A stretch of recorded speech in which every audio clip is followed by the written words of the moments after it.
नमस्कार. Master mind या YouTube चॅनलमध्ये मी आपलं सहर्ष स्वागत करतो. मी डॉक्टर अशोक घुगे. आज आपण एका वेगळ्या विषयावरती चर्चा करण्यासाठी या व्हिडिओचं नियोजन केलेलं आहे. संपूर्ण महाराष्ट्रभर आज इंजिनिअरिंगची प्रक्रिया याबद्दल चर्चा सुरू आहे. विद्यार्थ्यांच्या मनामध्ये, पालकांच्या मनामध्ये वेगवेगळ्या शंका आहेत आणि ही प्रक्रिया शासनाकडून कशा पद्धतीने राबविली जाते, त्या प्रक्रियेमधील टप्पे कोणते कोणते आहेत आणि विद्यार्थ्यांनी नेमकं कोणतं कॉलेज निवडावं, या प्रवेश प्रक्रियेची माहिती कुठून मिळवावी, अशा सगळ्या प्रश्नांची चर्चा करणं आज महत्त्वाचं आहे. आणि ही चर्चा करण्यासाठी आपण वेगवेगळ्या तज्ज्ञ लोकांना आपल्या चॅनलच्या माध्यमातून बोलवत असतो, त्यांच्यासोबत चर्चा करत असतो. आणि याच्यासाठी आज आपण इंजिनिअरिंग प्रवेश प्रक्रिया याच्यामधले तज्ज्ञ, की जे कायमस्वरूपी याच्यामध्ये अतिशय सक्रिय आहेत, ऍक्टिव्ह आहेत, विद्यार्थ्यांना मार्गदर्शन करत असतात, आणि असे तज्ज्ञ प्राध्यापक नवनाथ गोवेकर आज आपल्यासोबत जोडलेले आहेत. त्यांचं सर्वप्रथम आपण स्वागत करूया. आज आपल्या या चॅनलमध्ये तुमचं स्वागत. मला पहिला प्रश्न तुम्हाला असा विचारायचा आहे की ही जी आता इंजिनिअरिंगची प्रक्रिया 2026 ची जी आता सुरू झालेली आहे, प्रत्येक पालकांच्या मनामध्ये अनेक प्रश्न असतात आणि तुम्ही तुमचा या क्षेत्रातील अनुभव दांडगा आहे. तर त्या संदर्भामध्ये मला असा प्रश्न विचारायचा आहे की या प्रक्रियेमधले जे टप्पे आहेत ते कशा पद्धतीने तुम्ही समजून घेता आणि विद्यार्थ्यांना कशा पद्धतीने मार्गदर्शन करता, नेमके कोणते कोणते टप्पे आहेत? आता जर आपण इंजिनिअरिंगची प्रवेश प्रक्रिया किंवा फार्मसीची प्रवेश प्रक्रिया पाहिली तर साधारणपणे टप्पे एकसारखेच आहेत. म्हणजे सुरुवातीला आपण सीईटीचं रजिस्ट्रेशन करतो, त्यानंतर सीईटीची परीक्षा होते, यानंतर प्रवेश प्रक्रियेसाठी नोंदणी करावी लागते. म्हणजे इंजिनिअरिंगचं जर आपण ऍडमिशन घेणार आहोत, तिची कॅप राऊंड ज्याला आपण म्हणतो, त्यासाठी तुम्हाला पहिल्यांदा रजिस्ट्रेशन करायचं आहे. त्या रजिस्ट्रेशन झाल्यानंतर तुम्हाला तुमची प्रायमरी मेरिट लिस्ट मिळते आणि त्याच्यानंतर मग फायनल मेरिट लिस्ट लागते तुमचे बदल करून, आणि त्याच्यानंतर कॅप राऊंड सुरू होतो. आणि सगळ्यात महत्वाचा जो प्रश्न आहे की याच्यासाठी या 3 टप्प्यामध्ये जर एखाद्या विद्यार्थ्याला पात्र व्हायचं असेल तर तुमचं असं म्हणणं आहे की त्याच्यासाठी तो मेरिट लिस्टमध्ये त्याचं नाव येणं गरजेचं आहे, त्याची ती पात्रता आहे. Yes. आणि मग ते मेरिट लिस्ट आपण कशा पद्धतीने चेक करतो? म्हणजे ती वेबसाईटवर डिस्प्ले होते, तिथून सगळी प्रक्रिया सुरू होते, त्याच्या संदर्भात काय सांगाल? सीईटी सेलच्या अथॉराइज्ड वेबसाईटवरती आपण रजिस्ट्रेशन केल्यानंतर सर्वांचं रजिस्ट्रेशन होत असतं, त्यामुळे तिथंच तुम्हाला एक फायनल मेरिट लिस्ट दिसते. मात्र त्यासाठी रजिस्ट्रेशनसाठी जी इलिजिबिलिटी आहे ती आपल्याला आधी फिलफिल करावी लागते. म्हणजे इंजिनिअरिंगला जर ऍडमिशन घ्यायचं असेल तर तुम्हाला पीसीएम ग्रुपमध्ये जर तुम्ही ओपन कॅटेगरीमध्ये येत असाल तर तुम्हाला 135 मार्काची आवश्यकता आहे. बरं. किंवा 134 असले तरी चालतं. पण जर फिजिक्स, केमिस्ट्री, मॅथ्स तुमचे 135 होत नसतील तर त्या केसमध्ये विद्यार्थी केमिस्ट्री हा विषय वगळून त्याच्या जागी बायोलॉजी, आयटी किंवा कम्प्युटर यासारखा एक टेक्निकल विषय घेऊ शकतो. म्हणजे केमिस्ट्री तुम्हाला मार्क कमी आहेत, पण त्या केमिस्ट्री जागी जर आयटी तुम्हाला चांगले मार्क आहेत तर तुम्ही तो पकडून सुद्धा 135 मार्क तुम्हाला ग्राह्य धरले. हे चांगलं प्रोव्हिजन आहे. म्हणजे एखाद्या विद्यार्थ्याचा जर ग्रुप बसत नसेल तर त्याच्यामध्ये केमिस्ट्री विषयाच्या ऐवजी बायोलॉजी किंवा बाकीचे जे काही ऑप्शन्स आहेत ते घेऊन विद्यार्थी त्याला पात्र होऊ शकतो. आणि मला असं वाटतं की अनेक विद्यार्थ्यांच्या बाबतीमध्ये असं होतं की त्यांचा ग्रुप बसत नाही किंवा काही मार्कांमुळे ते राहतो. तर मग याच्यामध्ये तुम्ही असं सांगितलं की 150 मार्क ओपन कॅटेगरीसाठी, 135 अगदी अगदी. आणि बाकीच्या category OBC, NT, VJNT, SC, ST या कॅटेगरीसाठी 120 मार्क, ईडब्ल्यूएस, एससीबीसी यांच्यासाठी 120 मार्क आहेत. पण 119 असले तरी चालतं, मात्र 118 चालणार नाही. 119 मार्क असले तरी चालतं. तिथं पण सेम कंडिशन, केमिस्ट्री वगळून तुम्ही बायोलॉजी, तुमचा आयटी, कम्प्युटर किंवा अजून कोणता टेक्निकल कोर्स त्या विद्यार्थ्याच्या 12वी साठी असेल तर तुम्ही तो मोजू शकता आणि तुमचा ग्रुप बसतो आणि तो चालतो. म्हणजे पहिली जी पात्रता आहे ती म्हणजे ग्रुप बसणं. अगदी अगदी. आणि ग्रुपमध्ये तुम्ही बसत असाल तर तुम्ही त्या रजिस्ट्रेशन करू शकता आणि तरच तुमचं मेरिट लिस्टमध्ये नाव येऊ शकतं. आणि मेरिट लिस्टमध्ये नाव असेल तरच तुम्ही त्या प्रवेश प्रक्रियेमध्ये, म्हणजे कॅप 1, 2, 3 हा जो काही टप्पा आहे तो तुम्हाला गाठता येईल. अगदी अगदी बरोबर. तरच तुम्ही त्या प्रवेश प्रक्रियेत सहभागी होऊ शकता. म्हणजे जर चुकून तुमचा ग्रुप बसत नसेल तरी तुमचं रजिस्ट्रेशन होतं. मग आपल्याला असं वाटतं, विद्यार्थ्याला असं वाटतं की माझं रजिस्ट्रेशन झालं म्हणजे मी इलिजिबल झालो. मात्र तो विद्यार्थी इंजिनिअरिंगच्या कोणत्या ब्रँच सिलेक्ट करू शकत नाही. जेव्हा तुम्ही ऑप्शन फॉर्म भरायचा आहे, बरं, ऑप्शन फॉर्म भरायला तुम्ही जेव्हा जाल तेव्हा त्या इंजिनिअरिंगच्या ब्रँचेस त्यांना ओपन होणार नाहीत. त्याच्या पॅरलल काही कोर्सेस आहेत जे तुम्ही त्याला ग्रुप इलिजिबिलिटी नाहीये अशा कोर्सेस फक्त तुम्हाला दिसतील. हा अतिशय महत्वाचा मुद्दा आहे. म्हणजे रजिस्ट्रेशन होईल तुमचं, हम्म. पण तुम्हाला असं तुमचा समज होईल की आता माझं रजिस्ट्रेशन झालंय, पण इंजिनिअरिंगची कोणती ब्रँच त्या ऑप्शन फॉर्म मध्ये त्याला दिसणार नाही. त्या पॅरलल काही ब्रांचेस आहेत त्या मात्र तुम्हाला दिसतील, दिसू शकतात. पण विद्यार्थी त्यासाठी इच्छुक नसतात. त्यामुळं ती काळजी घेतली पाहिजे फॉर्म भरताना, की आपला जो ग्रुप बसतोय का नाही याची पूर्ण खात्री करून घ्या. नाही, हा आमच्या प्रेक्षकांसाठी हा महत्वाचा मुद्दा आहे, सर्व विद्यार्थ्यांसाठी. कारण विद्यार्थ्यांना असं वाटतं की रजिस्ट्रेशन झालंय म्हणजे तो पात्र झालाय, नाही. तर त्याचा अर्थ तसा नसून त्यांनी ही खात्री करणं गरजेचं आहे की त्याला 135 किंवा 120 मार्क मार्क आहे. कॅटेगरीमध्ये असेल तर तर ते तो- असतील तर तो इंजिनिअरिंगच्या शाखेसाठी प्रवेश घेण्यासाठी तो पात्र आहे. अगदी अन्यथा ज्याला ग्रुपची अट नाही असे कोर्सेस ते मेरिटमध्ये किंवा ते फॉर्म भरत असताना त्यांना दिसणार आहे. अगदी जसं की फार्मसीसाठी आपण बघतो की फार्मसीला ग्रुपची इलिजिबिलिटी काहीच नाही.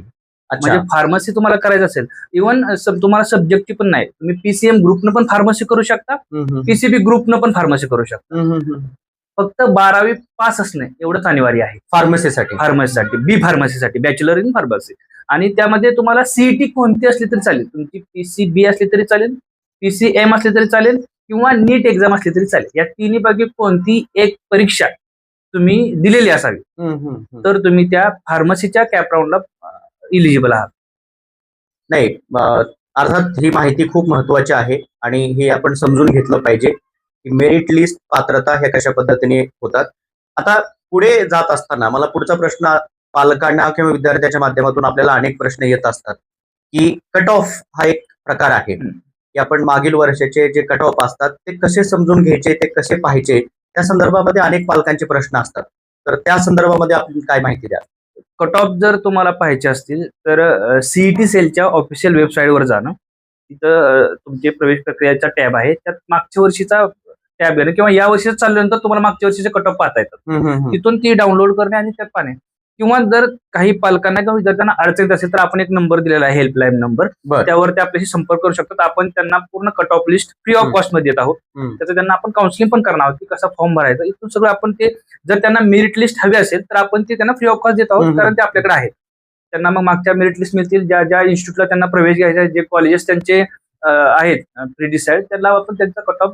इव्हन आपल्याकडे अशीही सिस्टम आहे, एखाद्यानं त्याची सीईटीचे मार्क सांगल्यानंतर त्याच्यानंतर त्याच्या ब्रँचनं तो जर त्याने जर सांगितलं आपल्याला की मला ही ब्रँच पाहिजे, हा कोर्स पाहिजे आणि मला माझा हा स्कोर आहे, तर आपण तो कोणत्या कोणत्या कॉलेजला प्रवेश मिळवू शकतो याचे एक टेंटेटिव्ह आपल्याकडे एक लिस्ट येते. आपल्याकडे ती एक सोय आहे, आपण तीही आपण आपल्या माध्यमातून देणार आहोत. कट ऑफ लिस्टचा फायदा होतो विद्यार्थ्यांना, म्हणजे नेमका तुमचा अनुभव कसा काय सांगतो? अगदी होतो. म्हणजे कसं, त्यात साधारण विद्यार्थ्याला समजून जातं की आपण कोणते कॉलेज टाकली पाहिजेत.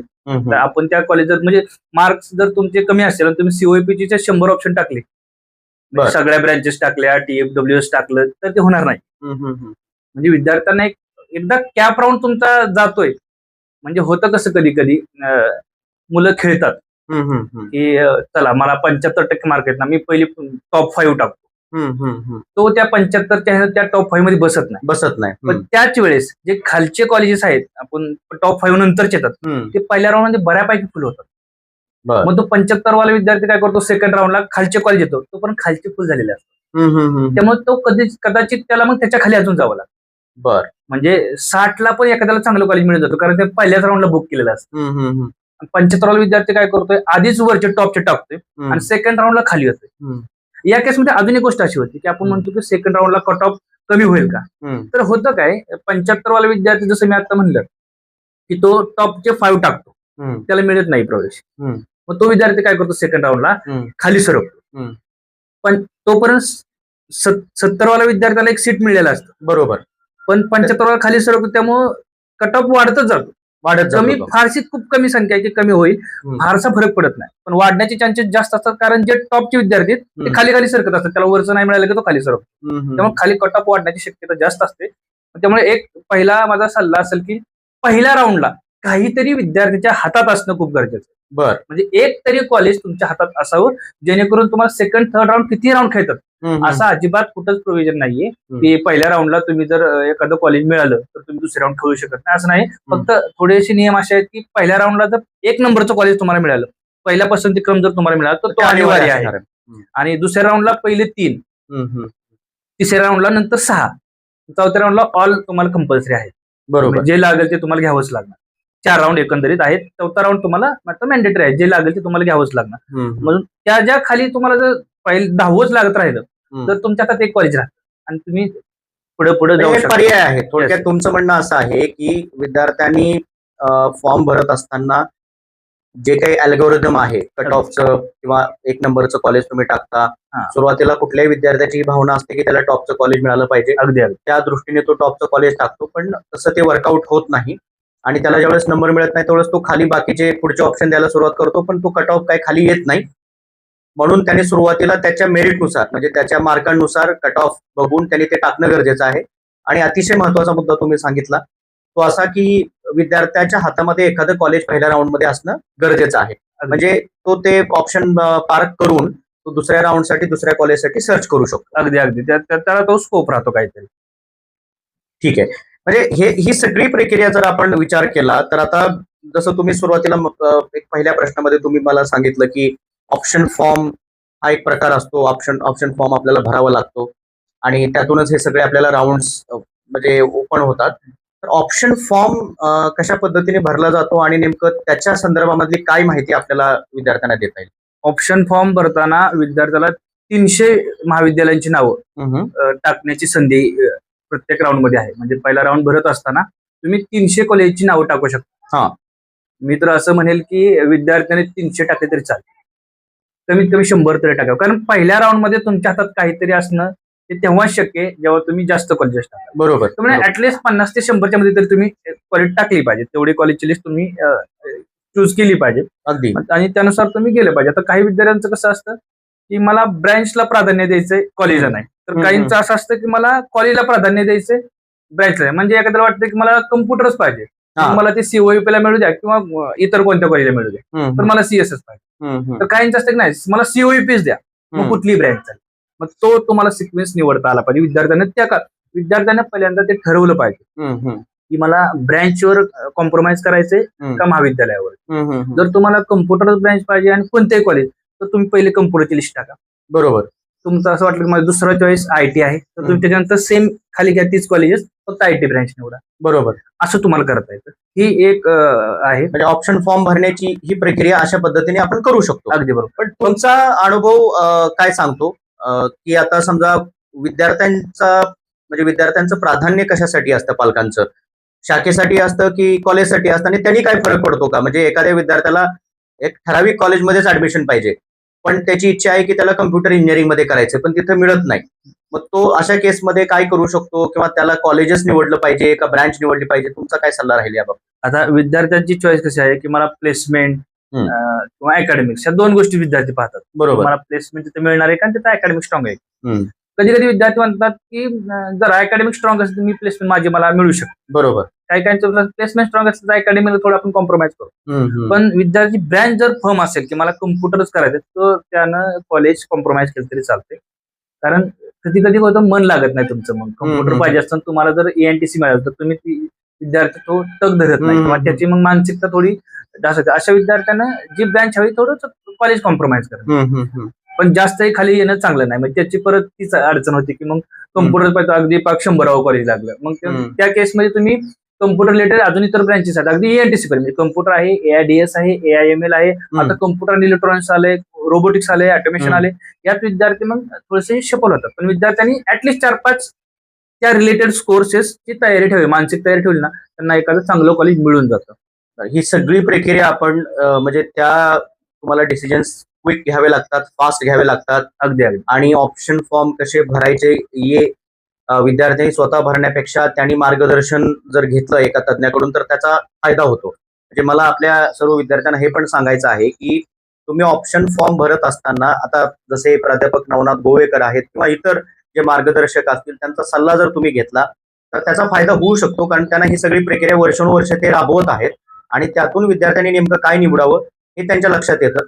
नवीन ज्यावेळेस तुम्ही पहिल्यांदा या प्रक्रियेमध्ये जाता तेवढा अंदाज येत नाही आणि आपण स्वतःचे म्हणजे कॅल्क्युलेशन्स ठरवून जर गेलो तर तिथे आपल्याला जे हवं आहे ते कॉलेज किंवा हवी आहे ती ब्रँच मिळताना अडचणी येऊ शकतात. त्याच्यामुळे हे असणं फार गरजेचं आहे. अजून एक मला ऍड करायचं आहे की विद्यार्थ्यांना अजून एक काय काळजी घ्यावी, जे तुम्ही पहिलं कॉलेज टाकताय कॅप राऊंड 1 साठी जे तुम्ही पहिलं कॉलेज टाकताय ते असं टाका की तिथे तुम्ही जाणारच. ते बरं. जर तुम्हाला अलॉट झालं पहिल्या राऊंडला तर तुम्हाला तिथं प्रवेश घ्यावाच लागेल. बरोबर. अन्यथा तुम्ही कॅप राऊंड मधून बाहेर पडाल. उरलेल्या सर्व कॅप राऊंड मधून. म्हणजे तुम्हाला कॅप राऊंड मध्ये पुढं पात्रच होणार. सहभागी सहभागीच होता येणार. कारण पहिलं महाविद्यालय पहिल्या राऊंडचं सांगतो मी. पहिल्या राऊंडला पहिलं जे कॉलेज टाकाल तुम्ही ते कंपल्सरीच आहे. ते जर लागलं आणि तुम्ही प्रवेश नाही घेतला तर मात्र तुम्ही त्या प्रवेश प्रक्रियेतून बाहेर जाता. बरोबर. दुसऱ्या राऊंडचा विचार केला तर पहिले 3 कॉलेजेस कंपल्सरी आहे. कंपल्सरी आहेत. त्यामुळे म्हणजे इथे थोडा बदल आहे. 3 असेच टाकायचे की तुमचे स्वप्नातले कॉलेज, ज्याला आपण म्हणतो की ड्रीम कॉलेज, जिथं तुमचं नाव लागल्यानंतर तुम्हाला प्रवेश घ्यायचाच आहे. तुम्ही नाही घेतला तर तुम्ही पुन्हा पुढच्या सबसिक्वेंट राऊंड मधून तुम्ही बाहेर पडू शकता. तिसऱ्या राऊंडला गेल्यानंतर पहिले 6 महाविद्यालय जे तुम्हाला मॅन्डेटरी आहेत. तुम्हाला जर नाव आलं तर तुम्हाला प्रवेश घ्यावाच लागेल. नाही घेतला तर तुम्ही डायरेक्ट मॅनेजमेंट कोटा किंवा इन्स्टिट्यूट लेवलला जाणार. अगदी. त्यामुळे ही काळजी, पहिल्या राऊंडला पहिलं महाविद्यालय, दुसऱ्या राऊंडला पहिले 3 कॉलेजेस आणि तिसऱ्या राऊंडला पहिले 6 कॉलेजेस. पहिल्या राऊंडसाठी पहिलं कॉलेज तुम्हाला कंपल्सरी आहे, तिथं तुम्हाला जावंच लागणार. त्यामुळे ते असं कॉलेज टाकायचे जिथं तुम्ही जाणारच. अगदी. कारण जर पहिला लागला तर तो ॲटो फ्रीज असतो. पहिला तुम्हाला स्कोपच नाही. ते कन्फर्म आहे. ऑटो पहिला मिळाला म्हणजे ऑटो फ्री, तिथे काहीच करू शकत नाही. तुम्हाला तिथे घ्यावंच लागणार. पण जर तुम्ही नाही घेतलं तर तुम्ही राहिलेल्या सगळ्या राऊंड मधून बाहेर पडणार. समजा तुम्हाला दुसऱ्या राऊंडला तुम्ही गेला. समजा पहिल्या राऊंडला तुमचं कॉलेज 10 नंबरला होतं, तुम्हाला लागलं तर तुम्ही तिथं 2 ऑप्शन आहेत तुम्हाला. पहिल्या राऊंड जर तुम्हाला पहिलं सोडून कुठलं जरी लागलं, दुसरं तिसरं कितवं जरी लागलं तर तुम्हाला 2 ऑप्शन येतात. एक फ्रीज आणि दुसरा असतो बेटरमेंट. तुम्ही बेटरमेंट केलं की काय होतं, ते सीट तुम्हालाच राहतं आणि तुम्ही दुसऱ्या राऊंडला परत पुढे जाऊ शकता. म्हणजे दुसऱ्या राऊंडला परत तुम्ही, पण शक्यतो काय काळजी घ्यावी, पहिल्या राऊंडला जर तुम्हाला 10वं लागले, दुसऱ्या राऊंडला ते वरचेच 9 टाका. अगदी. कारण तुम्ही सिक्वेन्स तसाच लावलेला असतो की मला हे नसतं हे नसेल तर, पण तुम्ही जर 10वं मिळालंय तुम्हाला आणि तुम्ही परत खालचे पण कॉलेज वर घेतले तर 10वीच्या, तर कारण हे 10वं मिळालं तुमचं शेवट जातं सगळ्यात. दुसऱ्या राऊंडला जेव्हा तुम्ही ऑप्शन फॉर्म भरता, दुसऱ्या राऊंडच्या ऑप्शन फॉर्म मध्ये तुमचं पहिल्या राऊंडचं कॉलेज शेवट असतं, ते तुम्हाला दिसत पण नाही. डायरेक्ट कन्फर्म करताना कळतं ते कॉलेज खाली आलेलं आहे. त्यामुळं जर 10वं कॉलेज पहिल्या राऊंडला लागलंय तर दुसऱ्या राऊंडचा फॉर्म भरताना ते वरचे 9च टाका. अगदी. तेच समजून घेणं महत्वाचं आहे. नाहीतर मग तुम्हाला खालचं कदाचित दुसरं एक की त्याच्यापेक्षा तुमची चॉईस नाहीये, ते वरती येऊ शकतं. ते वरती येतं ते तुम्हाला लागतं आणि तुम्हाला त्यावेळेस असं वाटतं की आता मग मला 2 चॉईसेस वाटतं, मला ते 10वं पण आहे आणि हे पण आहे. तसं नाही, तुमचा तो ऑप्शन निघून जातो. बाय डिफॉल्ट तुम्हाला बेटरमेंट म्हणजे तुम्हाला त्याच्यापेक्षा चांगलं पाहिजे. बरोबर. म्हणून 10वं लागलं असेल तर तुमची वरची 9च राऊंड रिपीट करा सेकंड राऊंडला. सेकंड राऊंडचा फॉर्म भरताना पहिले 3 कंपल्सरी आहेत. बरोबर. पहिल्या 3 मध्ये तुमचा नंबर लागला तर तुम्हाला प्रवेश घेणे अनिवार्य आहे. अन्यथा तुम्ही डायरेक्ट सिस्टीम मधून बाहेर कॅप राऊंड मधून तुम्ही बाहेर पडणार. तुम्ही इन्स्टिट्यूट लेवलला किंवा मॅनेजमेंट कोट्याला जाणार. मग तिथं 3 महाविद्यालय असे टाकायचे जिथं तुम्ही प्रवेश घेणारच, अन्यथा तुम्ही परत सिस्टीम मधून बाहेर पडता. बरोबर. मग ती काळजी घेतली पाहिजे. आणि थर्ड राऊंडला पहिले 6 मॅन्डेटरी आहेत. जर लागलं पहिल्या 6 मध्ये तुम्हाला तर तुम्हाला प्रवेश घेणे बंधनकारक आहे. जर तुम्हाला खालचं कुठलं लागलं आणि तुम्ही बेटरमेंट केलं तर तुम्हाला संधी आहे. चौथ्या राऊंडला मात्र कुठलं जरी लागलं, 100वं किंवा 300वं लागलं तरी ते तुम्हाला मॅन्डेटरी आहे, ते घ्यावंच लागतं कारण राऊंड संपतात. त्याच्यानंतर मात्र तुमचा संस्था स्तरावर ज्याला आपण मॅनेजमेंट कोटा, ह्या 2 प्रकारचे ऍडमिशन होत असतात. आता लोकांचं थोडं कन्फ्युजन आहे की मॅनेजमेंट कोटा आणि इन्स्टिट्यूट ह्यात काय फारसा फरक आहे. तर समजा एखाद्या महाविद्यालयाकडे 100 जागा आहेत किंवा 60ची डिव्हिजन असते, 60 जागा आहेत. 60ची 60 जागा तुम्हाला कॅपला दिसत असतील, बरोबर, तर त्या झाल्या कॅपच्या जागा. बरोबर. कॅप राऊंड संपल्यानंतर काही जागा शिल्लक राहतात, त्या 60 मधल्या त्या झाल्या इन्स्टिट्यूट लेवलच्या. बरोबर. आणि महाविद्यालयाने जर 60 जागा असतील तर काही वेळेला काय केलं असतं, त्यातल्या 6 जागा 12 जागा त्या त्यांच्याकडे रिझर्व्ह ठेवल्या असतात, जे तुम्हाला कॅपला दिसतच नाही. त्याला आपण मॅनेजमेंट कोटा म्हणतो. Management quota. मग ते आता त्याला नवीन नियम आणलेत, त्यांना मॅनेजमेंट कोटाचे प्रवेश कसे द्यायचे किंवा इन्स्टिट्यूट लेवलला पण सेपरेट राऊंड त्यांना ठेवलाय. त्याची प्रक्रिया त्यांना आता वेगळी केली. त्याचे जर डिटेल्स कोणाला हवे असेल तर आपल्याला ते संपर्क करू शकतात. इन्स्टिट्यूट लेवल किंवा मॅनेजमेंट कोट्याच्या प्रवेशासाठी काय नियमावली आहे आणि ते कसे होतात त्याची पण आपण स्वतंत्र एक मार्गदर्शन करतो आणि करता येईल. या प्रक्रियेमधले जसं आता प्राध्यापक नवनाथ यांनी आपल्याला सांगितलं की ऑप्शन फॉर्म भरण्याची जी प्रक्रिया आहे ती खूप चांगल्या पद्धतीने समजून घेणं गरजेचं आहे विद्यार्थ्यांनी. आणि ती क्लॅरिटी महत्वाची आहे की आपण कोणते कॉलेज निवडतोय, आपण पहिल्या राऊंडमध्ये ऑप्शन कुठले टाकतोय, पहिल्या राऊंडमध्ये जर त्यांचा नंबर लागला तर त्यांनी नेमकं काय करावं, कन्फर्म असेल तर. आणि मला असं वाटतं की विद्यार्थी इथे बऱ्यापैकी चुका करतात.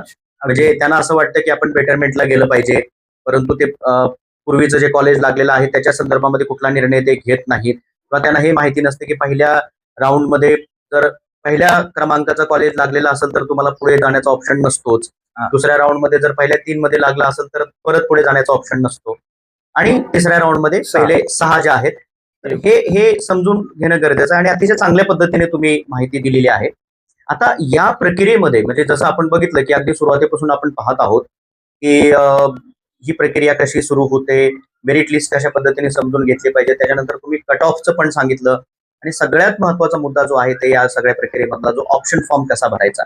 पण विद्यार्थ्यांमध्ये, पालकांमध्ये हे फॉर्म भरत असताना अजून एक मुद्दा त्यांनी लक्षात घेतला पाहिजे, तो म्हणजे फीस. अगदी तर फीसच्या संदर्भामध्ये कशा पद्धतीने फीस असतात, मग त्याच्यामध्ये ऑटोनॉमस कॉलेज, गव्हर्नमेंट कॉलेज, किंवा ह्या सगळ्या प्रक्रियेमध्ये त्याच्यामध्ये ओपन कॅटेगरीच्या फीस असतील किंवा रिझर्व्ह कॅटेगरीच्या फीस असतील, तर त्या संदर्भामध्ये मला असं वाटतं की माहिती देणं गरजेचं आहे. तर तुम्ही काय बोलाल त्या संदर्भात? शासनानं सगळ्या महाविद्यालयांची फी हे शासन ठरवत असतं. बरोबर. पण त्या महाविद्यालयांना त्यांची फी ठरवण्याचे अधिकार नाहीत. अगदी. FRA म्हणून ज्याला म्हणतो की शिक्षण शुल्क समिती जी आहे हम्म. ती सगळी फीस ठरवत असते, आणि ती त्या महाविद्यालयाला सांगितली असते, ती त्यांच्या वेबसाईटला डिस्प्ले असते. सगळीकडे डिस्प्ले करणं ते बंधनकारक आहे. म्हणजे प्रत्येकाच्या वेबसाईटला त्यांची फी ठरली असते. फीचं जर सॅग्रिगेशन बघितलं आपण तर ओपन आणि ओबीसी यांना शासनाकडून 50% फी सवलत आहे.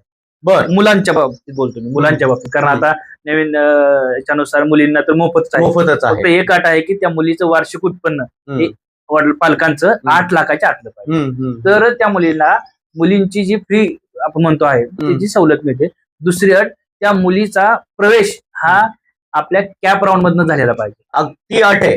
म्हणजे मुलगी आहे आणि फ्री आहे, आणि तुम्ही जर मॅनेजमेंट कोट्याचं किंवा इन्स्टिट्यूट लेवलची सीट घेतात तर तिथं तुम्हाला शिष्यवृत्ती नाही मिळणार. फ्री ज्या मुलींना फ्री मोफत शिक्षण होतं ती सुविधा तुम्हाला उपलब्ध होणार नाही. जर मुलींना मोफत शिक्षण घ्यायचं असेल तर तुम्हाला केंद्रभूत प्रवेश प्रक्रियेतून तुम्हाला यावं लागतं. म्हणजे कॅप राऊंड मधनं तुमचा प्रवेश झालेला पाहिजे, तरच तुम्हाला ती सुविधा, मुलींना फ्री शिक्षण जे म्हणतो आपण, तरच तुम्हाला ती मिळते, अन्यथा ते मिळणार नाही. म्हणजे मुलांना कॅटेगरीनुसार फी आहे, मुलींना सगळ्याच मुलींना एकसारखीच फी असते. बरोबर. कोणत्याही कॅटेगरीची असते, कारण फ्री शिप आहे. बरोबर. कारण जी आपण म्हणतो मुलींना फी स्कॉलरशिप मिळते. अगदी मोफत, म्हणजे पूर्ण मोफत नाही हे पण समजून घेणं गरजेचं आहे. बरं. शासन फक्त तुमची ट्युशन फी भरतं. म्हणजे पूर्ण ते जे कॅटेगरीज असतात फीच्या ते संपूर्ण भरत नाही. त्या म्हणजे डेव्हलपमेंट फी ज्याला म्हणतो आपण, ती शासन भरत नाही. त्यामुळे म्हणजे समजा एखाद्या कॉलेजची फी 1 लाख रुपये, तर साधारणपणे 20,000 रुपये ही डेव्हलपमेंट फी असते. ती मात्र विद्यार्थ्यांना, मुलीला स्वतः भरायची आहे. 80,000 रुपयापर्यंत त्यांना सूट मिळू शकते. ती सरकार भरतं. बरोबर. इन द सेन्स की सरकार भरेल, पण जी डेव्हलपमेंट फी ती मात्र मुलींना भरायची. तर मुलांचा विचार केला तर ओपन आणि ओबीसी दोघांना 50% सवलत आहे. त्यामुळे तिकडे पण त्यांना फी 50% असते. ओबीसीला पण 50% फी आहे मुलांसाठी. एनटीला तर फक्त डेव्हलपमेंट फी आहे. त्यामुळे त्यात पण 1 लाख फी असेल तर तुम्हाला 20,000 भरायचे. मुलांसाठी सांगतोय, मुलींना तर ऑलरेडी ते त्याच बेनिफिट मध्ये येतात की मुलींना मोफत शिक्षण आहे.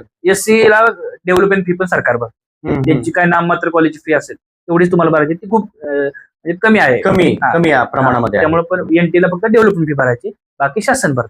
मुलांच्या बाबतीत मुलींना सगळ्यांना एकसारखीच फी राहते. थोडीशी एससी कॅटेगरीमध्ये थोडीशी अजून सवलत आहे, मात्र ह्या फीज आहे. मात्र जर विचार केला तर ओपनच्या विद्यार्थ्यांसाठी शासनाची डॉक्टर पंजाबराव देशमुख वसतिगृह निर्वाह भत्ता एक स्कीम आहे. विद्यार्थ्यांना जर शासकीय हॉस्टेल नाही मिळालं तर तिथं राहण्यासाठी शासन त्यांना, शहरी भागात असेल तर 60,000 रुपये थोडस वर्षाला, आणि तालुका स्तरावर असेल तर त्यांना 38,000 38,000 रुपये विद्यार्थ्याला वार्षिक देतं. फक्त त्याला अट अशी आहे की तो विद्यार्थी जो त्याचं घर आहे, म्हणजे जर विद्यार्थी त्या कॉलेज पासून त्याच्या घराचं अंतर हे 30 किलोमीटरपेक्षा जास्त असेल तरच तो विद्यार्थी त्या कॉलेज पात्र असतो. म्हणजे नगरचा विद्यार्थी पुण्यात आला की तो इलिजिबल आहे, पण पुण्यातला 30 किलोमीटरच्या आतला विद्यार्थी डॉक्टर पंजाबराव देशमुख स्कीमसाठी नाही पात्र होत नाही, आणि त्याला डॉक्युमेंटची फारशी गरज लागत नाही. विद्यार्थ्याच्या पालकांचा अल्पभूधारक म्हणजे 5 एकरपेक्षा क्षेत्र कमी असेल असा दाखला मिळतो तहसीलदारचा, तो दाखला, किंवा ते नाही मिळालं तर जॉब कार्ड ग्रामपंचायतकडून मिळतं. बरोबर. जॉब कार्ड हे फक्त ग्रामपंचायतलाच मिळतं, नगरपालिका, नगर परिषद यामध्ये मिळत नाही. विद्यार्थ्यांना ती काळजी घ्यायची की तुमचं कॉलेज पासूनचं अंतर घराचं 30 किलोमीटरपेक्षा जास्त पाहिजे आणि तुमच्याकडे हे दाखले 2 पाहिजे की जॉब कार्ड आणि तुमचं अल्पभूधारक या 2 गोष्टी पाहिजे. ओबीसी साठी मात्र एक स्कॉलरशिप आहे आता, पण त्याचं लिमिटेशन असं आहे की त्याला 600 विद्यार्थ्यांना एका जिल्ह्यात दिली जाते. एका जिल्ह्यामध्ये केवळ 600 विद्यार्थ्यांना. तसं डॉक्टर पंजाबराव देशमुख ही प्रत्येक ऍप्लिकंटला मिळते.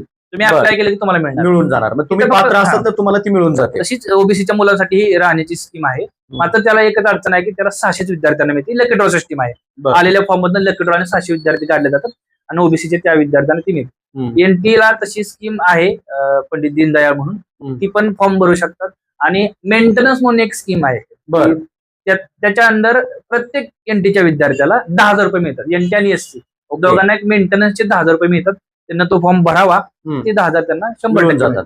फीचा विचार केला तर ओपन ओबीसी 50% सवलत, मुलींना 100% सवलत मात्र ट्युशन फी मध्ये, आणि एनटीला डेव्हलपमेंट फी फक्त भरायची आणि एससी ला डेव्हलपमेंट फी मध्ये पण खूप कमी फी भरायची. एससी ला ते एवढं शेड्यूल आहे. याच्या व्यतिरिक्त फी घेतली जात नाही. हा एक महत्वाचा मुद्दा आहे की फीच्या संदर्भामध्ये तुम्ही अतिशय चांगलं विश्लेषण केलेलं आहे की ओपन कॅटेगरीसाठी किती फीस आहे, त्यानंतर ओबीसी कॅटेगरीसाठी किंवा एनटी एससी एसटी या ज्या कॅटेगरी आहेत त्याच्यामध्ये फीची जी काही विभागणी केलेली आहे त्याच्यासाठी नेमकी पात्रता काय, त्याच्यामध्ये तुम्ही पंजाबराव देशमुख वसतिगृह निधी ज्याला आपण म्हणतो त्याच्या संदर्भात आपण सांगितलं.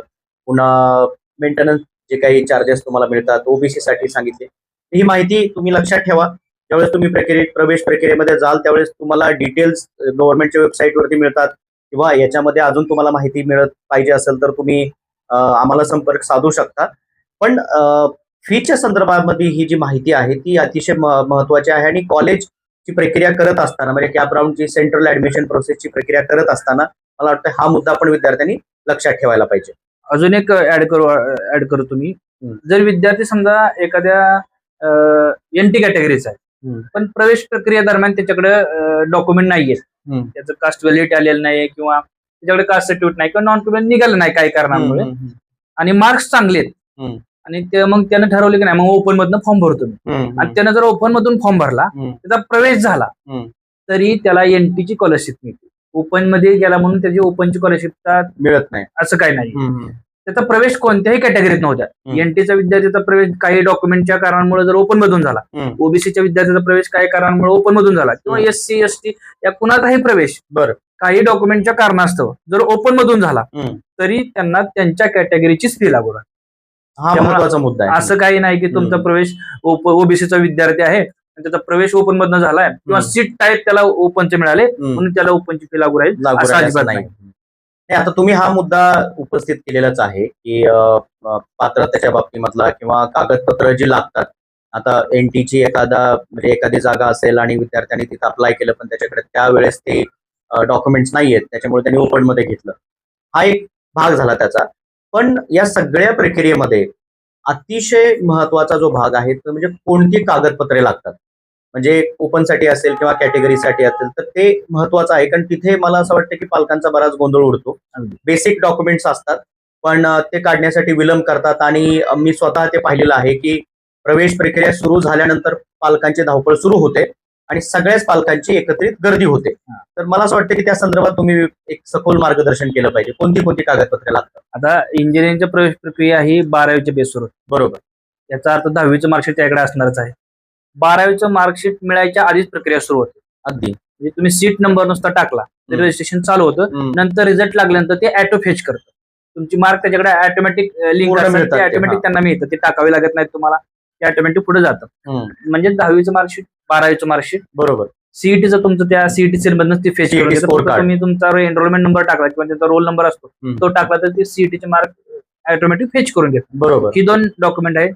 त्यानंतर तुम्हाला राष्ट्रीय आपण नॅशनॅलिटी त्याचा एक दाखला लागतो. मग त्याला ऑप्शन आहेत तुम्हाला. नॅशनॅलिटी तुमच्याकडे जन्माचा दाखला असला तरी चालतोय, अगदी म्हणजे महाराष्ट्राचा रहिवासी आहे म्हणून त्याला पर्यायी व्यवस्था म्हणून. तुमच्या शाळा सोडल्याच्या दाखल्यावर जर भारतीय लिहिलं असेल तरी ते चालतं, किंवा नॅशनॅलिटी आपण काढतो डोमासाईल नॅशनॅलिटी. त्या दोन्ही नॅशनॅलिटी डोमासाईल तरी पाहिजे. तुम्ही महाराष्ट्राचा रहिवासी आहात, कारण महाराष्ट्र सरकार जेव्हा स्कॉलरशिप देते त्यांची पहिली अट असते की तो महाराष्ट्राचा नागरिक असावा. महाराष्ट्राचं सरकार, आणि महाराष्ट्राचं सरकार तुम्हाला स्कॉलरशिप म्हणजे आपण जे म्हणतो आता की ओपनच्या विद्यार्थ्यांना ओपन मध्ये ईबीसी असतं थोडक्यात. तर ज्याचं उत्पन्न 8 लाखाच्या पुढे जातं मात्र त्याला पूर्ण फी भरावी लागते. बर, म्हणजे उत्पन्नाची अट तिथे हा, आहे. फक्त ही ओपन कॅटेगरीसाठी आहे. हम्म, हम्म. मात्र ओबीसी, एसटी, एनटी, एससी यांना मागच्या वर्षीपासून उत्पन्नाची अट काढून टाकली. काढून नॉन टाकली. क्रिमिनलला तर उत्पन्नाची अटच राहिलेली नाही, त्यामुळे हम्म. त्यांना ती अडचण येत नाही. हम्म. मात्र इकडं ती अट आहे की तुम्हाला 8 उत्पन्नाची अट लाखापेक्षा आहे. कमी उत्पन्न असायला पाहिजे. 8 लाखाच्या पुढे गेलं तर तुम्हाला ती स्कॉलरशिप पात्र होत नाही. मग तुम्हाला डोमासाईल असला पाहिजे, तुमच्याकडे नॅशनॅलिटी असली पाहिजे. हम्म. पण नसलं तरी तुमच्या शाळा सोडल्याच्या दाखल्यावरती भारतीय लिहिलेलं असेल तरी चालतं, पण जन्माचा दाखला असला तरी चालतं. अगदी. मग तुम्ही जर TFWS ला अप्लाय करत असाल तर हम्म. तुमचा उत्पन्न दाखला विद्यार्थ्याला लागतो. हम्म. आता मी एक असं सजेस्ट करेल की जे विद्यार्थी NT, ST, SC या कॅटेगरीत आहेत त्यांना TFWS ला अप्लाय नाही केलं तर बरं होईल, कारण बर. अशा विद्यार्थ्यांना अशी फीस तेवढीच आहे बर. जेवढी TFWS म्हणजे आहे. ते दोन्हीकडे त्यांना फायदा तोच मिळणार आहे. हा, मग त्यापेक्षा तिथं जर एखादा ओबीसीचा किंवा ओपनचा विद्यार्थी लागला हम्म. तर त्याचा तो फायदा त्याचा फायदा होऊ होतो. कारण मेरिट तुमचं असंही रेग्युलर सीट पेक्षा जास्तच असतं हम्म. TFWS. मग जर ओपनच्या विद्यार्थ्यांना 50% फी आहे, हम्म. आपण कन्सिडर करू की 1 लाख फी आहे, तर त्याला 50,000 ती सूट मिळते. पण जर त्याला TFWS ची सीट मिळाली तर त्याला 20,000 भरावे लागतात बर. ओबीसीच्या आणि ओपनच्या विद्यार्थ्याला. पण तो जर एनटीचा किंवा एससीचा, एसटीचा जर विद्यार्थ्यांनी ती सीट अप्लाय केली आणि त्याला जर मिळाली तर त्याला अशी पण फी तेवढीच होती. TFWS आपण काय अप्लाय करतो तर फक्त फी सवलतीसाठी, त्यांना फीस नाहीये. मग ओपनचा आणि ओबीसीच्या विद्यार्थ्याला दोघांनाच खरं तर ती असायला पाहिजे होती सीट. आता ती ओपन दिली सगळ्यांसाठी. तर माझा असा सल्ला राहील की जी कॅटेगरीचे विद्यार्थी ओबीसी सोडून SC, ST, NT TFWS seat निवडू नये. किती जागा असतात? 3 जागा, म्हणजे प्रत्येक 3 जागा, प्रत्येक 60 इंटेकच्या पाठीमागे 3 जागा. त्या टॉप 3 जागा. त्याला कॅटेगरीचं बंधन नाहीये, कोणतंच बंधन नाही, मेरिटनुसार पूर्ण मेरिटनुसार. तर मी म्हणतो ओबीसी आणि ओपनच्या विद्यार्थ्यांना शक्यतो त्या जागेला अप्लाय करा, कारण त्यांना ती सवलत हा महत्वाचा त्या पालकांच्या अवेअरनेसचा तो पार्ट आहे. पण मला माझ्या अनुभवानुसार अनेक कॅटेगरी मधली मुलं पण त्याला अप्लाय करतात आणि तो अवेअरनेस नसल्यामुळे ते करतात, कारण भीतीपुटी की त्यांना असं वाटतं की मी मेरिट मधून तिकडे आलो तर माझी फीस कमी भरेल, पण त्याला स्कॉलरशिप ते विद्यार्थ्याला मिळतच असते. पण जर एखादा ओबीसीचा किंवा NT-ST मधला विद्यार्थी त्या TFWS मध्ये बसला तर त्याच्यामध्ये एखाद्या ओपन कॅटेगरीच्या विद्यार्थ्यांना, ओबीसीच्या विद्यार्थ्यांना भरावा TFWS. ओबीसीच्या भरावा, ओपन आणि ओबीसी दोघांनीच भरावा. बरं, कारण ओपन आणि ओबीसी 50% NT-SC या कॅटेगरी मधल्या विद्यार्थ्यांनी नाही भरावा. हे मार्गदर्शन म्हणून आपण पाहू शकतो. त्यांना नाही भरलं तर ह्या दोघांपैकी नुकसान होतं. त्यांचं काही नुकसान होत नाही, कारण मेरिट त्याचं तर याच्यापेक्षा जास्तच असणार TFWS. त्यामुळे तिथंही तुमची अडचण नाही. फीचं म्हणाल तर एनटीला अशी पण तेवढीच फी आहे आणि TFWS पण एनटीची फी आणि TFWS ची फी सेमच असते जवळपास. मग काय फरक पडला? मग त्यापेक्षा एखादा ओबीसीचा विद्यार्थी गरजवंत त्या जागेवर जाईल, किंवा एक इकडचा विद्यार्थी, ओपनचा विद्यार्थी त्या जागा प्रवेश करू शकतो, त्यामुळे तो फायदा त्यांना मिळतो. तर ही म्हणजे तुम्हाला उत्पन्न दाखला पण लागेल. जर विद्यार्थी कॅटेगरीचा असेल तर त्याला कास्ट सर्टिफिकेट, त्यानंतर कास्ट व्हॅलिडिटी. आता कास्ट व्हॅलिडिटी थोडी सवलत मिळते की तुम्ही 2 महिने 3 महिने ऍडमिशन प्रक्रिया झाल्यानंतर तुम्ही देऊ शकता. कास्ट व्हॅलिडिटी नसली तरी त्याची अप्लाय केलेली पावती असली तरी चालू शकते. आणि कास्ट विद्यार्थ्याला म्हणजे SC सोडून सगळ्यांना नॉन क्रिमिनल सगळ्यात महत्वाचं आहे, ते कंपल्सरी आहे नॉन क्रिमिनल. तिथं पण तुम्हाला ग्रेव्हन्स पिरियड पर्यंत तुम्हाला सवलत आहे की सर्टिफिकेट जमा करायचं. तो पण पावती अपलोड करू. नॉन क्रिमिनलची मर्यादा किती असते? 6 लाख? आता मर्यादाच नाहीये, फक्त सर्टिफिकेट तुम्हाला पाहिजे. म्हणजे SC, NT, ओबीसी यांना आता मर्यादाच ठेवली. त्यांच्याकडे नॉन क्रिमिनल सर्टिफिकेट असेल सगळ्यांना मिळतं, ऑलमोस्ट सगळ्यांना मिळतं. उत्पन्नाची अट ठेवलेली नाही, त्यामुळे ते आता सगळ्यांना मिळतं. पण ते असलं पाहिजे तुमचं. बरोबर. ते तुम्ही अपलोड केलं तरच तुम्हाला कॅटेगरीचे बेनिफिट मिळतात ऍडमिशन साठी म्हणतोय मी. असं नाही, समजा तुमच्याकडे नाहीच मिळालं तर ऍडमिशन तुमचं ओपन मधनं होणार. बरोबर. तुम्हाला फी मात्र कॅटेगरीची राहील. बरं, ऍडमिशन ओपन मधनं होईल तुमचं, पण फी मात्र तुम्हाला कॅटेगरीची. तशी अडचण फी नाही, प्रवेशाला अडचण येऊ शकते. प्रवेश म्हणजे मेरिट साठी अगदी ओपनच्या मेरिटला तुम्ही जाऊ शकता. असं एकंदरीत त्या डॉक्युमेंटचं आहे. जरी इतर काही डॉक्युमेंटची माहिती हवी असेल तर तुम्ही आमच्या संपर्क क्रमांक राहू शकता. म्हणजे 10वी 12वीचं मार्कशीट, CATचं स्कोर कार्ड, उत्पन्नाचा दाखला, डोमिसाईल सर्टिफिकेट किंवा TC वरती जर इंडियन लिहिलेलं असेल तर, आणि त्याचबरोबर नॉन क्रिमिनल कॅटेगरीसाठी विद्यार्थी असतील तर ही सगळी कागदपत्र विद्यार्थ्यांची तयार पाहिजे. शेवटच्या क्षणाला जी धावपळ होते ती टाळण्यासाठी म्हणजे पालकांनी आणि विद्यार्थ्यांनी आतापासूनच त्याची तयारी केली तर त्याचा जास्त फायदा होऊ शकतो. अनेक पालक त्याच्यामध्ये अडकतात. तर एकंदरीत जर आपण पाहिलं तर सुरुवातीपासून आपण या चर्चेमध्ये बघितलं की खूप महत्वाची माहिती आपण शेअर केली. अगदी जर बघितलं तर प्रवेश प्रक्रिया कशी राबवली जाते, ती कधीही कशा पद्धतीने फंक्शन करते, पुन्हा ऑप्शन फॉर्म कशा पद्धतीने भरले जातात, त्याच्या पाठीमागचं जे अल्गोरिदम आहे किंवा कॅल्क्युलेशन आहे ते कसं समजून घेतलं पाहिजे. पुढे फीजचा सगळ्यात महत्वाचा मुद्दा आहे, तो आपल्याला नवनाथ गोवेकर यांनी, प्राध्यापक नवनाथ गोवेकर यांनी आपल्याला सांगितला. आणि शेवटाकडे येत असताना त्यांनी कागदपत्राची माहिती, म्हणजे कोणती कागदपत्रे आपल्याला लागतात आणि आपण कशा पद्धतीने ते तयार केले पाहिजे, कोणत्या कोणत्या स्कॉलरशिप मिळतात, ही सर्व इत्थंभूत माहिती त्यांनी आपल्या प्रेक्षकांना दिलेली आहे.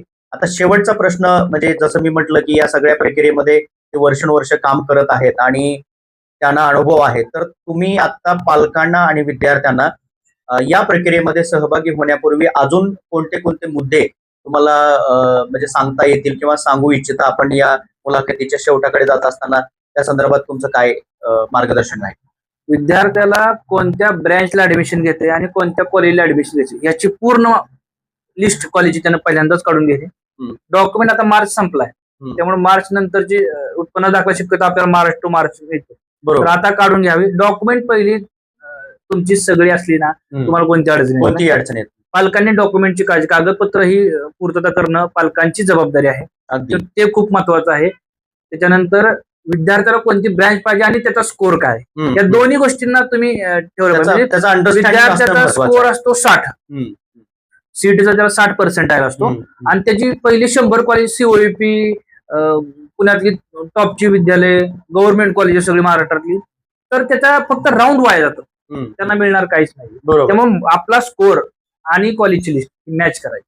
अगदी अगदी उगाच टाकत बसायचं नाही की असं. त्याच्या पाठीमागचं लॉजिक समजून घेतलं पाहिजे. तुम्हाला काहीतरी हातात राहावं यासाठी तुम्ही एक कॉलेज टाकलंच पाहिजे की तुम्हाला मिळणार आहे. आणि तुम्ही नुसते राऊंड खेळत राहा तर काय शेवटी मिळणार नाही तुमच्या. तुम्ही बेटरमेंट केल्यानंतर तुम्ही कितीही खेळा, पण हातात काहीतरी यायसाठी तुम्ही बेटरमेंट करू शकता. तोपर्यंत तुम्हाला काहीच करता येतं. तुम्ही विद्यार्थ्यांनी ती काळजी घ्यावी की पहिल्या राऊंडला मला एक तरी कॉलेज लागलं पाहिजे, अशीच लिस्ट टाकावी.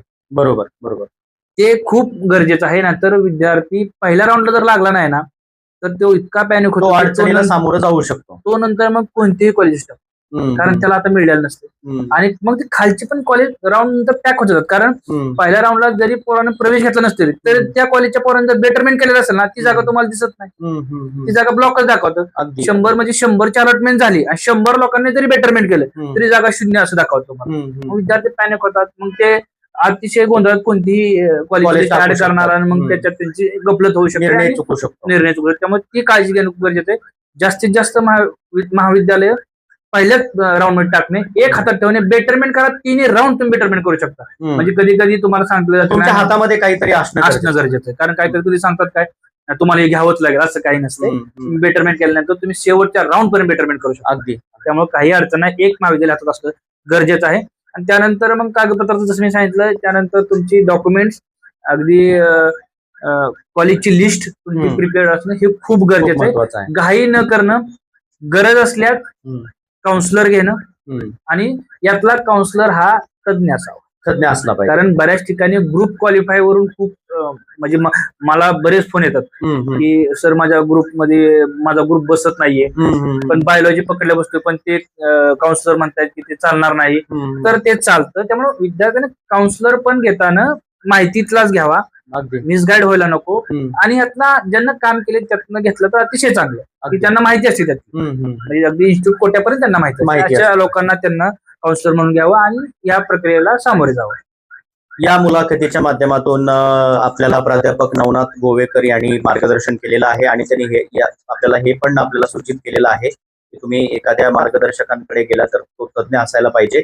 आणि तुम्हाला ही सगळी माहिती अजून सखोल पद्धतीने जाणून घ्यायची असेल तर आम्ही आमच्या चॅनलवरती एक मोबाईल नंबर देतच आहोत. तुम्ही त्यांना फोन करू शकता, त्यांच्याशी चर्चा करू शकता, थेट प्राध्यापक नवनाथ गोवेकर यांच्या संपर्कात राहू शकता. आज या मुलाखतीमध्ये अतिशय महत्वाची जी माहिती आहे इंजिनिअरिंग प्रवेश प्रक्रिये बाबतीमध्ये, ती आपल्याला सोप्या पद्धतीने प्राध्यापक नवनाथ गोवेकर यांनी समजून सांगितलेली आहे. विद्यार्थी आणि पालक या माहितीचा उपयोग करून घेतील आणि आम्हाला आशा आहे की ही माहिती त्यांना या प्रक्रियेमध्ये सहभागी होण्यासाठी अतिशय आत्मविश्वासाने ते सहभागी होतील आणि या माहितीचा त्यांना उपयोग होईल, मदत होईल. तेव्हा मुलाखतीच्या शेवटी मी प्राध्यापक नवनाथ गोवेकर यांचे मनपूर्वक आभार मानतो की त्यांनी आपल्याला वेळ दिला आणि अशाच व्हिडिओसाठी आपण परत जोडलेले राहू. पुन्हा एकदा या मास्टर माइंड या युट्यूब चॅनलमध्ये मी म्हणजे सर्वात शेवटी आपले आभार मानतो आणि पालकांनी याचा फायदा घ्यावा असं विनंती करतो. धन्यवाद.